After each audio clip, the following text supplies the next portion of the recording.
Andy Spalding at the University of Richmond School of Law, where for several years we have been doing research on the corruption scandals and anti-corruption measures related to the hosting of the Olympic Games. And as the world's attention is shifting now to South Korea, host of the 2018 Winter Games, we see an event and a country engulfed in corruption scandals as varied and as numerous as arguably any point in Olympic history. But these scandals are not all the same. Some of them represent issues that are decades old and that we've been wrestling with for this long. Others are really quite new and represent new challenges. Some of these issues are testing existing punitive and preventative measures that we have in place. Others really are calling for new reform proposals at the level of Olympic governance to try to address these new corruption challenges.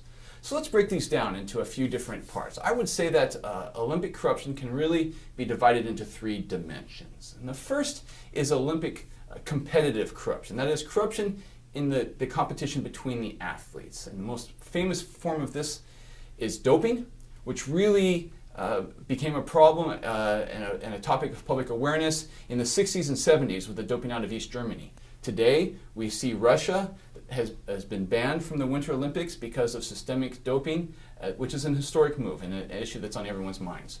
But again, this is familiar, decades-old corruption, which now is testing the measures we have in place.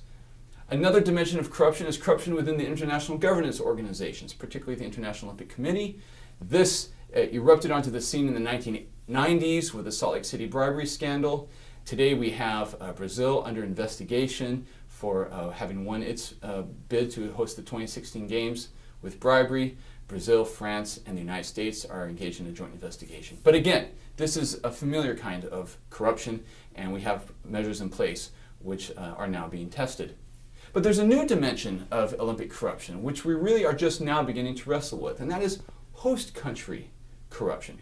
Corruption that arises in the preparation for and the hosting of the Games. Corruption that involves local governments, local corporations.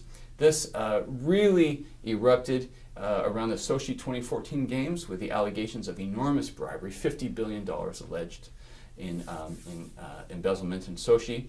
And then with, of course, the well-known Operation Car Wash investigation in Rio de Janeiro. And today, with the prosecutions that have brought down a sitting president and the CEO of South Korea's flagship corporation, Samsung. We're going to spend some time talking about this new third dimension of corruption, host country corruption, and ask, what can the Olympic movement do to reduce this corruption? Could the Olympic movement actually be a catalyst for positive change in the host country, such that after hosting the Games, the country is actually left better governed than it was before, and would have what we might call a governance legacy? We'll spend some time exploring that in this next video.